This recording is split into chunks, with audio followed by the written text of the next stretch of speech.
Nggih.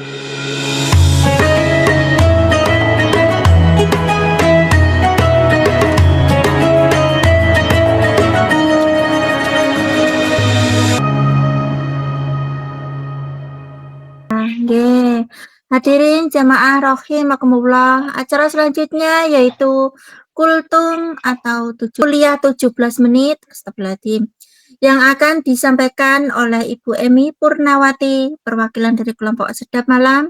Kepada Ibu Emi, kesempatan saya persilakan. Semoga Bu. Terima kasih. Assalamualaikum warahmatullahi wabarakatuh. Waalaikumsalam warahmatullahi wabarakatuh. warahmatullahi wabarakatuh. Bismillahirrahmanirrahim. Ya, terima kasih atas kesempatan yang telah diberikan kepada saya, kepada pembawa acara. Ya, terima kasih. Saya mewakili dari Sedap Malam untuk membawakan kultum di malam hari ini. Ya, a'udzubillahi minasyaitonirrajim. Bismillahirrahmanirrahim. Alhamdulillahilladzi an'amana bini'matil iman wal islam wa nusolli wa nusalim ala khairil anam Muhammadin wa ala alihi wa sahbihi ajma'in. Amma ba'du. Al-Mukarram, kepada para alimul ulama, para pendiri, pembimbing, pembina, astadzid wa ustadzat, dan Dewan Pertimbangan, Ibunda Siti Romela, Ibunda Diajeng Ati, Ibunda Anissa Karyati Irma, Ibunda Isna Hidayati, yang selalu kita nantikan saran-sarannya, bimbingannya, serta arahannya, rahimakumullah. Wabil khusus Al-Mukarram Ustadz Mufadil, yang selalu kita nantikan ziyadah ilmunya dan barokah doanya, rahimakumullah. Yang saya hormati Ibu Ketua dan Wakil Ketua, Ibu Witiari dan Ibu Deli Sabna Reza, beserta jajaran kepengurusan Majelis Ta'lim Iwamid On Air, Kabinet Sab'ata Asyarah, yang semangatnya luar biasa, dan seluruh jamaah yang hadir yang berbahagia. Puji syukur senantiasa kita panjatkan kehadirat Allah Subhanahu wa Ta'ala, karena atas rahmat dan karunia-Nya. Biqaulina alhamdulillahirabbil alamin. Alhamdulillahirabbil alamin. Ya, ibu-ibu jamaah Majelis Ta'lim Iwamid On Air, rahimakumullah. Pertama-tama, marilah senantiasa kita panjatkan puji syukur kehadirat Allah atas segala limpahan nikmat, rahmat, serta hidayahnya, sehingga kita dapat berkumpul di majelis yang penuh berkah ini dalam keadaan sehat walafiat. Shalawat serta salam semoga senantiasa tercurah kepada junjungan kita Nabi besar Nabi Muhammad Shallallahu Alaihi Wasallam beserta keluarga, sahabat, dan para pengikutnya hingga akhir zaman. Jamaah yang dimuliakan Allah Subhanahu wa Ta'ala, pada kesempatan kali ini perkenalkan saya Emi Purniawati, perwakilan dari Sedap Malam, untuk menyampaikan kultum yang berjudul Bermuhasabah Kala Hati Mulai Mengeras, atau sejenak bermuhasabah diri. Ngoten nggih Bu. Perjalanan dunia ini ditempuh dengan perjalanan jasad, sedangkan perjalanan akhir dengan perjalanan hati. Di dunia ini bukan bagaimana kita mencintai Allah, tapi bagaimana agar Allah mencintai kita. Ngoten nggih Bu. Biasanya kalau cara mencintai Allah semua sudah pada pinter, tapi bagaimana cara Allah mencintai kita yang selalu kita harapkan. Dan juga kehidupan yang hakiki adalah perjalanan hati seorang hamba menuju Robinya. Ibu-ibu jamaah yang berbahagia, 3 ungkapan di atas adalah intisari yang ingin saya ulas sedikit dalam kesempatan ini. Insya Allah tentang kehidupan, tentang sedikit dari bagian kehidupan, dan tentang sangat sedikit dari kehidupan yang pernah saya jumpai.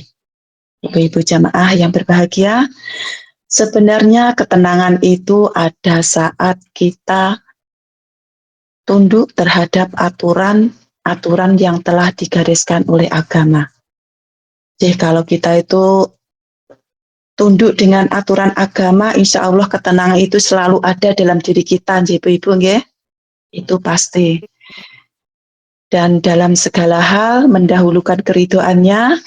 Kalau kita mengharap ridho dari Allah dan kita mendahulukan apa yang diridhoi dari Allah, insya Allah hidup itu akan tenang tanpa merasa terbebani dalam segi apapun. Dan yang mesti itu amat berat, nggih Ibu-ibu. Namun itulah yang semestinya kita harus berusaha untuk menjalaninya. Ibu-ibu jamaah rahimakumullah. Pernahkah panjenengan Ibu-ibu merasakan penat dalam menghadapi kehidupan ini, Ibu-ibu yang hadir? Insya Allah pasti semuanya pernah, Bu. Kadang-kadang, Nggih. Bu. Apalagi Sering, di saat Bu. kita itu, nggih. Apalagi kalau di saat diuji, Bu, diuji dalam segi apapun, entah itu keluarga, anak, rumah tangga, ataupun teman, saudara, masalah dan tertimpa musibah apapun itu pasti rasanya penat, ingin mengeluh ya. Tapi alhamdulillah kita berusaha untuk tersenyum dan untuk bersyukur dalam keadaan apapun. Dan berulang kali mungkin panjenengan merasakan jika diingat kita itu tidak mampu menghitungnya berapa lama, berapa banyak perasaan yang sering mendatangi di saat hati kita itu gundah gitu. Hati itu merasa perasaan dan jiwa kita itu kayak hidup kok kayak gini gitu Bu. Kok selalu begini ya Allah gitu pasti ya Bu.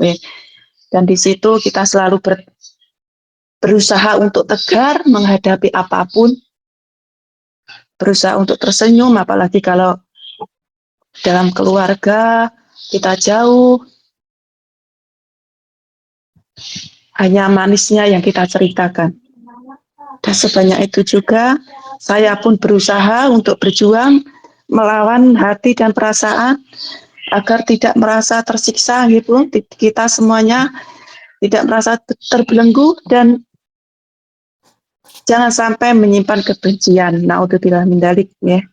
Ibu-ibu jamaah yang dimuliakan Allah, masalah itu akan tetap ada selama kita masih disebut sebagai makhluk yang bernyawa. Seperti yang kita sering dengar dalam kajian, kalau kita masih bernyawa, ujian itu pasti akan selalu ada. Amin. Dan gesekan, rasa tidak nyaman dalam bermuamalah, itu pasti akan kita selalu temui. Dimanapun, di tempat manapun, di posisi apapun, kita selalu menjumpai. Dan celakanya jika kita menyikapi tanpa bimbingan agama. Ibu-ibu kita kalau tidak berpegang teguh dengan agama kita, bisa jadi masalah yang kecil, seketika bisa menjadi amat besar. Hati yang gelisah akhirnya menjadi dendam yang sulit dipadamkan. Naudzubillah min dzalik. Di sini saya mau kasih beberapa contoh sepele yang terkadang membuat hati kita tidak tenang, terbawa arus yang kebablasan, dan akhirnya bisa menjadi kebencian, dan itu merupakan penyakit hati. Jangan sampai kita yang sudah belajar, yang sudah ikut di majelis, terbawa arus itu gitu ya. Kita harus membentengi dengan iman kita. Semoga menjadi orang yang pemaaf ya Bun ya. Amin. Dan kita sering ketemu, misalnya bertemu dengan orang yang dengan wajah datar, kita berusaha untuk menyapa walaupun sapaan kita tidak dianggap. Kita tetap berlapang gitu ya, jangan sampai kita ada rasa benci dan kita berusaha untuk memaafkan orang-orang yang selalu membenci kita. Kita hanya bisa Amin. menutup telinga dan menutup mata dan tetap berpegang pada agama kita, kekuatan iman gitu ya. Insya Allah. Ya Allah. Semangat untuk Doakan amin. yang terbaik pun. Dan amat sangat banyak hal-hal yang sering yang membuat kita tidak tenang pun kadang hanya sepintas kilas dan itu bisa mengendap di pikiran kita. Ya, mengendap itu berarti jangan sampai menempel Bu. Kalau sepintas itu wajar karena kita manusia. Tapi jangan sampai menempel di hati, di pojokan hati kita. Jangan sampai di sana sampai mengendap ataupun karena kita sendiri yang tidak akan tenang dalam kehidupan kita, ya Bu. Kita itu jadi orang yang selalu ingat seseorang yang kita benci itu kita sendiri yang rugi, ya. Bukan rugi, kita juga tidak tenang melihat apapun kayak merasa tidak, ya pokoknya ketenangan itu tidak akan ada kalau kita itu selalu ada di kebencian tersebut, ya Bu. Ya, semoga kita semua dijauhkan dari sifat buruk, ya Bu. Apalagi di pandangan orang awam. Ya, kalau kita yang punya berpegang teguh, insya Allah kita bisa menjaga diri. Tapi kalau kita berhadapan dengan orang awam yang jauh dari agama, diarah pun kita kena marah, dikasih komunikasi pun juga tidak mau mendengar, dikasih untuk memaafkan mungkin dia juga tidak mau, ya. Apapun yang kita lakukan selalu salah dan kita hanya bersandar pada Allah Subhanahu wa taala. Buang muka. Dan yang tidak, dan usia kita makin beranjak menua Bu, kehidupan makin meluas yang kita jumpai, kita hanya mencari amal untuk di akhirat ya Bu, di dunia juga, dunia karena kita juga masih di perantauan, tentunya dunia kita kejar juga, tapi kita mendahulukan di akhirat. Jangan sampai di usia kita yang sudah tua seperti anak kecil ya Bu ya, jangan sampai kita dibilang anak kecil lagi usia yang sudah mulai setengah abad, yang setengah abad dong Kalau yang masih berusia 30-40 kita berbenah diri. Jamaah yang dirahmati Allah, alhamdulillah kita telah memasuki bulan Muharram, bulan yang istimewa untuk bermuhasabah, Bu, bermuhasabah diri di kala hati kita mulai keras, susah diajak komunikasi, susah diajak memaafkan, susah diajak diarahkan yang lebih baik.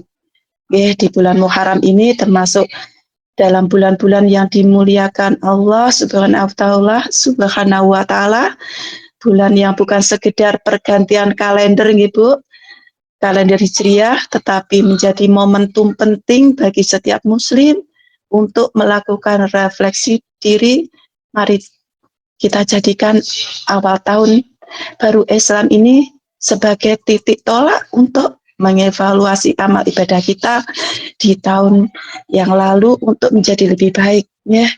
Seperti tadi pagi Bapak Ustadz Imam Hauding, siapa yang seseorang yang lebih baik dari kemarin itu orang yang sangat beruntung, dan siapa orang yang hari ini tetap sama dengan hari yang kemarin, dia akan merugi. Apalagi hari ini tetap sama dengan hari yang kemarin, itu pun kita akan merugi, Bu ya. Dan ada 3 hal amalan utama yang sangat dianjurkan untuk menyambut mengisi Muharram ya Bu. Semuanya kita sudah tahu, mudah-mudahan kita bisa menjalani ya. Yang pertama, meningkatkan kualitas ibadah di bulan Muharram ataupun bulannya Allah yang menunjukkan betapa agungnya bulan ini. Segala bentuk ketaatan yang kita lakukan akan mendapatkan ganjaran pahala yang luar biasa gitu. Dan sebaliknya juga, jika kita di bulan ini tidak hati-hati untuk tidak melakukan, jangan sampai melakukan kemaksiatan, karena kemaksiatan itu pun akan dilipat gandakan dosanya. Naudzubillah min dzalik, ya Bu. Dan yang kedua adalah puasa Asyura dan Tasu'a di tanggal 9 dan 10. Semoga kita semua bisa menjalankannya Dan yang ketiga adalah memperbanyak sedekah dan menafkahi keluarga. Selain puasa, amalan yang sangat dianjurkan, gitu ya, di 10 Muharram adalah melapangkan rezeki keluarga. Ada yang Anda bisa menggunakan momen ini untuk lebih peduli kepada sesama, seperti menyantuni anak yatim. Mungkin kita semua sudah tahu, gitu, bersedekah kepada yang membutuhkan. Jamaah sekalian, bulan yang Muharram erat kaitannya dengan peristiwa. Semoga peristiwa hijrah, ya, semoga kita semua bisa hijrah, bukan hijrah seperti semalam itu Bunda Romelah bilang hijrah dari Mekah ke Madinah, gitu, tapi hijrah dari kejelekan menuju kebaikan. Semoga semua jamaah majelis taklim yang hadir di sini khususnya semua bisa hijrah menuju kebaikan. Amin ya rabbal alamin. Dan meninggalkan keburukan menuju amal yang soleh, dari kelalaian menuju kesadaran. Dan yang lebih mendalam adalah semoga di tahun yang baru ini amal ibadah kita diterima dan semoga dosa kita diampuni oleh Allah Subhanahu wa taala. Amin ya rabbal alamin. Kurang lebihnya saya bertutur kata dalam menyampaikan kultum hari ini. Saya mohon maaf lahir batin, dan semoga jika ada ilmu sedikit bisa kita mengambil hikmahnya, gitu ya. Dan jika ada kesalahan itu mutlak dari saya, jika ada kebenaran itu datangnya dari Allah Subhanahu wa taala. Saya akhiri, sekali lagi mohon maaf lahir batin. Wabillahi taufiq wal hidayah, wa ridha wa inayah. Wa'afumikum, wassalamualaikum warahmatullahi wabarakatuh. Waalaikumsalam warahmatullahi wabarakatuh. Hadirin jamaah rahimakumullah. Untuk acara selanjutnya yaitu kajian inti, tanya jawab dan doa yang akan disampaikan oleh Al-Ustadz Mufadil. Kepada Al-Ustadz Mufadil dengan segala hormat, saya persilahkan. Semoga Ustadz. Assalamualaikum warahmatullahi wabarakatuh. Waalaikumsalam warahmatullahi wabarakatuh. A'udzubillahi minasyaitonirrajim. Bismillahirrahmanirrahim. Alhamdulillahirabbil alamin. Alhamdulillahilladzi ja'alal ilma wasfati kamaliyah. Asyhadu an la ilaha illallah wahdahu la syarikalah wa asyhadu anna Muhammadan abduhu wa rasuluh. Wassallallahu ta'ala bi jami'i kamalatil ubudiyah sallallahu alaihi sayyidina Muhammad Allah ta'ala sallallahu alaihi wasallam min jalalil a'la jalla wa ala wa adana sallallahu alaihi wasallam min jamalil asnaf sallallahu alaihi wasallam masruran mansuran wa ala alihi wa ashabihi wassalikin ala nahji fanadu khairan wa afiran wa ba'du. Hadirin wal hadirah, teman-teman Iwamet on Air yang semoga selalu dimuliakan oleh Allah Subhanahu wa taala, khusus para pendiri pembina Dewan Syuro, Dewan Asatidah, Iwamet on Air, serta jajaran pengurusnya, ketua kelompok belajar dari Mawar sampai Tulip, serta jajaran pengurusnya semuanya saja yang bergabung pada malam hari ini. Perkenalkan diri saya, mengajak bersyukur mobil khusus kepada pribadi saya dan umumnya untuk teman-teman semuanya. Marilah kita selalu senantiasa mensyukuri nikmat-nikmat Allah Subhanahu wa taala yang telah memberikan karunia-Nya kepada kita, antara lain nikmat iman, nikmat Islam, nikmat sehat, nikmat sempat, dan berbagai macam nikmat yang Allah berikan kepada kita, sehingga pada malam hari ini alhamdulillah saya pribadi khususnya bisa gabung dengan teman-teman semuanya, dan mudah-mudahan bergabungnya saya pada malam hari ini menjadi nilai ibadah untuk kita semuanya. Amin ya rabbal alamin. Dan kemudian salawat salam semoga tetap pada junjungan kita Nabi Muhammad Sallallahu Alaihi Wasallam yang kita harapkan syafaatnya. Kemudian kita semuanya yang bergabung pada malam hari ini, keluarga kita, manapun berada, ditetapkan menjadi umat yang akan mendapat syafaat dari dunia sampai akhirat. Amin ya rabbal alamin. Teman-teman semuanya, tadi sudah disampaikan bahwa kita sudah memulai masuk pada peralihan tahun. Bulan tahun yaitu peralihan tahun baru Hijriyah. Diaturkan oleh para ulama bahwa di setiap peralihan tahun ada amalan-amalan, ada doa-doa untuk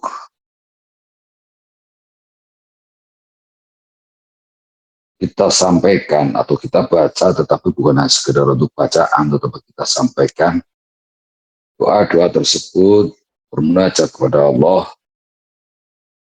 Yang antara lain di awal tadi saya sampaikan, yaitu kita mensyukuri daripada nikmat-nikmat yang telah Allah berikan. Nikmat umur dari tahun ke tahun, dan kemudian kita dipertemukan dengan tahun baru, meninggalkan tahun yang sudah berlalu. Namun demikian, menurut Imam Husairi disebutkan bahwa seorang ini jangan kemudian lalai dengan tahun yang lalu dan kemudian berandai-andai tahun yang akan datang, atau lalai dengan masa lalu dan kemudian hanya sekedar asik di masa yang akan datang untuk mengkonsep dan lain sebagainya. Karena menurut beliau, menurut Imam Husairi, bahwa apabila kita lalai dengan tahun lalu dan kemudian kita asik untuk mengkonsep kehidupan yang akan datang, maka hari ini pun kita akan mengabaikan waktu atau kesempatan yang seharusnya dimanfaatkan untuk kebaikan-kebaikan di masa yang akan datang, dengan mengintrospeksi, dengan kita bermuhasabah, dengan kita bermuraqabah, dengan kita mengevaluasi, maksud saya, dengan kita mengevaluasi apa yang pernah kita lakukan di masa lalu dan kemudian menjadi satu pembelajaran di masa yang akan datang. Nah, dengan kita berintrospeksi, dengan kita mengevaluasi masa-masa yang lalu, dan kemudian kita berupaya agar di masa yang akan datang kita tidak mendolimi diri kita sendiri maupun mendolimi orang lain, bahkan juga mendolimi Allah Subhanahu wa Ta'ala. Mengapa saya demikian? Mengapa saya katakan demikian? Sebab banyak orang yang di situ mungkin tidak sadar diri bahwa telah mendolimi Allah, telah mendolimi diri sendiri maupun mendolimi orang lain. Sebab kita melakukan sesuatu hal yang menurut kita baik, terkadang sering disampaikan, apa yang menurut kita baik belum tentu baik menurut orang lain, baik menurut hukum, baik menurut umum. Suatu contoh yang baru beredar di media sosial, bahwa seseorang dengan mengalihfungsikan lahan sendiri dan kemudian digunakan lahan tersebut bukan untuk cocok tanam, tetapi dialihkan ke alih fungsi yang lain dan malah terkena masalah atau terseret hukum. Ini kan baik menurut kita, terkadang belum tentu baik menurut aturan yang berlaku. Nah, dengan demikian ini dijadikan satu hal, bukan patokan, tetapi dijadikan satu hal yang di situ agar tidak menimpa pada diri kita. Belum tentu kita melihat seseorang, kemudian kita ya ini yang saya maksud ini. Jadi kadang-kadang kita bicara, kita menyampaikan, kita cerita itu dengan pengalaman orang lain, dan agar kita harapannya tidak mengalami sesuatu yang misalnya buruk kita mengalami sesuatu yang buruk yang dialami oleh orang lain. Atau misalnya kita mengalami sendiri dan kemudian kita menyampaikan agar menjadi suatu contoh, seandainya baik dijadikan suatu contoh kebaikan, seandainya buruk dijadikan suatu contoh yang disitu akan menghindari daripada apa-apa yang pernah kita lakukan, suatu keburukan tersebut. Kembali pada penyampaian zalim. Di sini ada suatu ayat yang menyampaikan ya ibadi inni haramtu dzulma ala nafsi wa ja'altuhu bainakum muharraman fala tadzalamu. Allah berfirman, wahai hamba-hambaku, sesungguhnya aku telah mengharamkan berbuat zalim atas diriku dan aku jadikan ia di antara kamu sesuatu yang diharamkan, maka janganlah kamu saling menganiaya. Menganiaya merupakan suatu kata tanda kutip menzalimi orang lain. Dengan kata lain juga menzalimi diri kita sendiri. Seperti apabila kita melakukan sesuatu hal yang bertentangan dengan hukum, maka pada dasarnya hati kita menolak. Walaupun pikiran kadang-kadang di situ seandainya menolak, kadang-kadang ada satu bahasa pembenaran yang menutupi daripada kekurangan, yang menutupi daripada kerusakan hati kita.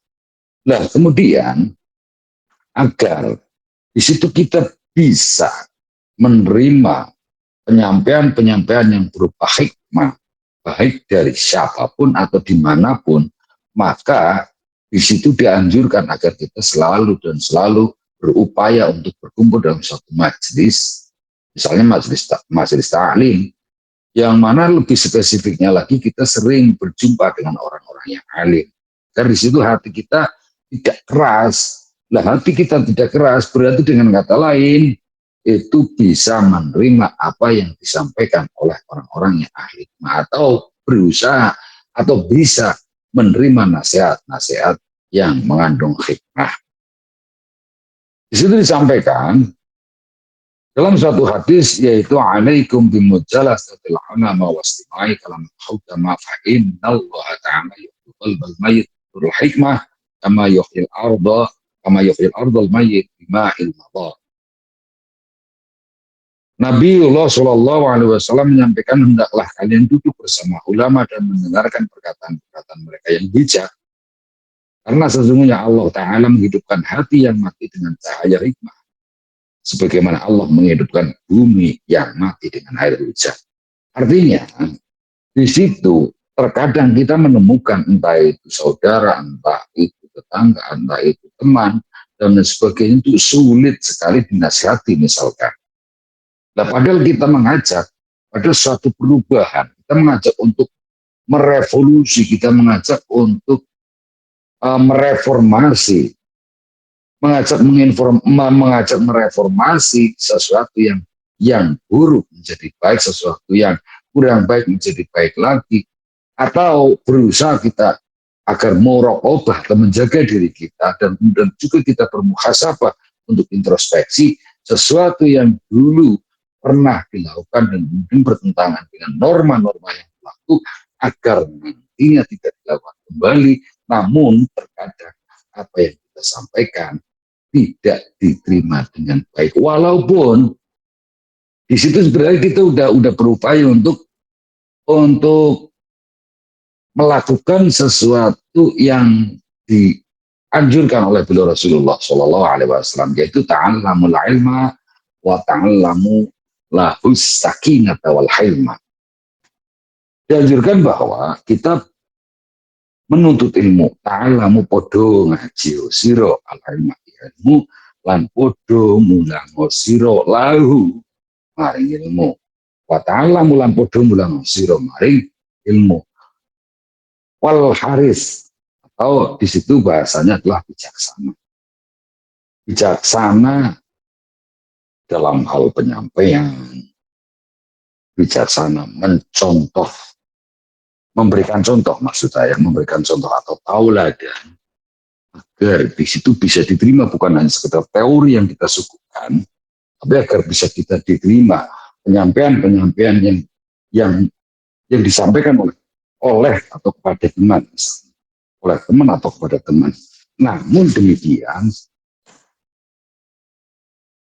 demikian terkadang penyampaian yang kita sampaikan dengan berbagai macam metode, entah itu pendekatan-pendekatan yang persuasif, pendekatan yang di situ misalnya akademis, atau pendekatan-pendekatan yang mana secara psikologis itu sudah kita lakukan. Namun terkadang penyampaian-penyampaian yang kita sampaikan dengan berbagai macam teori-teori keilmuan, teori-teori education, hal tersebut seringkali tidak diterima oleh misalnya teman atau saudara dan sebagainya. Ini karena tidak bisa dipungkiri hal tersebut karena kembali kepada hati yang di situ keras.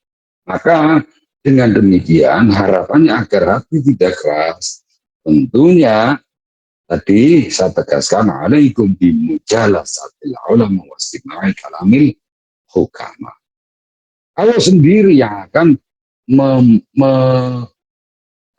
keras berarti mencuerkan ya bahasanya ya. Melembutkan. Kalau sendiri yang akan melembutkan hati seseorang.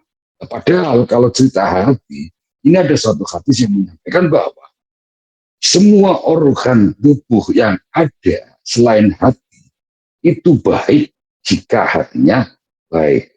Semua organ tubuh itu akan buruk jika hati itu juga buruk. Banyak prasangka buruk, perbuatan yang mungkin bertentangan dengan norma-norma yang tadi saya katakan, norma-norma yang berlaku, ada norma hukum, norma adat, norma susila, dan lain sebagainya. Ini terkadang tidak dihiraukan karena hatinya tidak lembut, tidak dipikir secara matang sehingga melakukan sesuatu hal yang menurut dia baik, tapi malah melanggar norma-norma yang berlaku. Nah, apa yang harus kita lakukan? Mesti ada solusi. Tadi sudah disebutkan ada solusi yang lain sabar. Sabar, as-sabru 'alal musibah, as-sabru 'ala al-masyaqqah, as-sabru 'ala ta'at, as-sabru 'alal ma'siyah. Nah, ini mestinya itu yang mungkin bisa kita terapkan di samping kita mendoakan, tapi kita juga harus sabar dan kemudian kita berusaha untuk kembali kepada muraqabah, menjaga diri dan muhasabah, selalu muhasabah, introspeksi, selalu introspeksi bukan hanya tahunan tetapi dari hari ke hari itu pun kita introspeksi agar ke depannya kita di samping melangkah dengan langkah yang mantap. Dan kemudian jika berkaitan dengan orang banyak, maka jangan kemudian berupaya untuk mengambil suatu kebijakan, mengambil suatu keputusan dengan diri kita sendiri atau dengan mengandalkan akal pikiran kita dengan pengetahuan kita. Karena belum tentu apa yang kita ambil kebijakan tersebut bisa diterima secara umum. Kadang-kadang ada yang mengambil suatu kebijakan malah mungkin kontroversi misalkan. Nah, hal ini mestinya berkaitan dengan organisasi dengan orang banyak, maka kita berupaya untuk wasawwirhum fil amr, atau di situ kita memusyawarahkan sesuatu tema atau topik atau gagasan yang kita gali agar di situ lebih efektif, atau apabila ada suatu kesalahan itu akan direngga bahasanya, ditanggung bersama. Dan apabila ada suatu keberhasilan, jangan diakui oleh satu kelompok golongan saja. Mungkin kesimpulannya seperti itu teman-teman. Dari bahasa yang di situ kita berupaya untuk menjadi orang yang beruntung. Itu dengan muhasabah dan muraqabah. Jadi sempat saya dengar bahwa seseorang yang hari ini itu baik dan kemudian besok akan lebih baik, itu telah merupakan seseorang yang beruntung. Dan apabila kemarin baik, besok malah kemudian jelek, maka istilah termasuk tanda-tanda alamatus saqawah atau tanda-tanda orang yang rugi. Demikian mengatakan teman-teman semuanya, mohon maaf atas segala khilaf, saya tidak bisa melanjutkan untuk tanya jawab dan doa. Silakan nanti dari kelompok belajar yang bertugas pada malam hari ini untuk menunjuk siapa yang berdoa, dan saya titip satu hadiah Fatihah untuk saya. semoga saya lagi punya hajat besar untuk di masa yang akan datang, calon kades, dan saya jadi amanah manfaat untuk umat. Amin ya rabbal alamin. Demikian akhir kalam. Subhanakallahumma bihamdika asyhadu an la ilaha illa anta astaghfiruka wa atubu ilaik. Assalamualaikum warahmatullahi wabarakatuh. Waalaikumsalam warahmatullahi wabarakatuh. wabarakatuh.